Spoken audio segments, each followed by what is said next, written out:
clock on my dashboard hasn't changed in 3 hours. It's frozen at 3:14 a.m., a glowing green ghost in the dark. I entered the eastbound gateway at sunset, and according to my odometer, I've driven 620 miles without seeing a single exit, a construction crew, or even a different color of tile. It's just the yellow lines, the overhead sodium lights, and the hum of my tires. Bloop.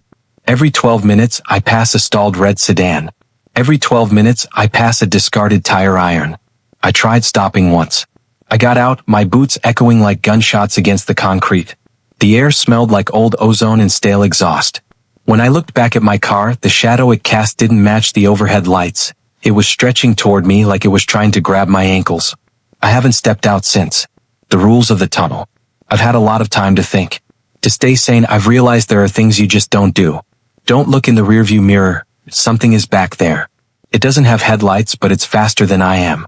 It only gains ground when I check the mirror. Keep the radio off. It's nothing but static, but if you listen long enough, the static starts sounding like your mother calling your name from the backseat. Don't check the fuel gauge. It's been on E for 5 hours. As long as I don't look at it, the engine keeps turning. The descent. The tunnel is tilting now. The grade is getting steeper and the walls are narrowing. The white tiles are cracked, leaking a thick, black fluid that looks too much like blood in the dim light. I can feel the pressure building in my ears, the weight of miles of earth above me. I just saw a sign. It didn't say, exit 14, or next service 20 miles. It was hand-painted on the concrete in jagged, dripping letters. Tired? Pull over. We've been waiting. My headlights just hit the red sedan again. This time, the driver's side door is open. Gemini said, "The tunnel isn't just a road anymore. It's a throat and I'm being swallowed. It's been 14 hours now. My eyes are burning from the strobe light effect of the overhead lamps. Thump glow, thump glow, thump glow.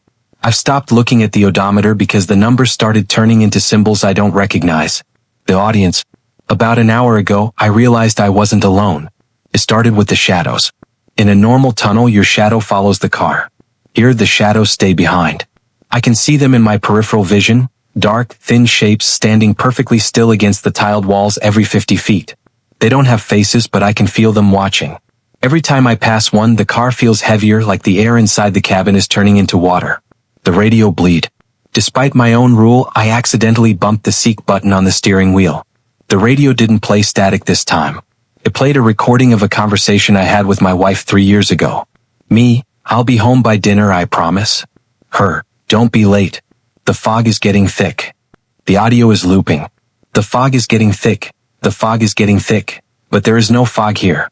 Just the smell of burning rubber and something sweet, like rotting lilies. The dead end.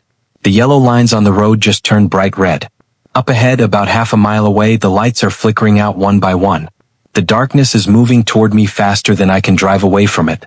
I tried to put the car in reverse, but the gear shift snapped off in my hand like a dry twig. The red sedan is back. It's parked right in the middle of the lane. This time, the engine is running and the brake lights are glowing like two angry eyes. I have to choose. I either hit the car or I let the darkness catch me. But as I get closer, I see who is sitting in the driver's seat of that sedan. It's me. He's looking at his watch. He's waiting for me to arrive.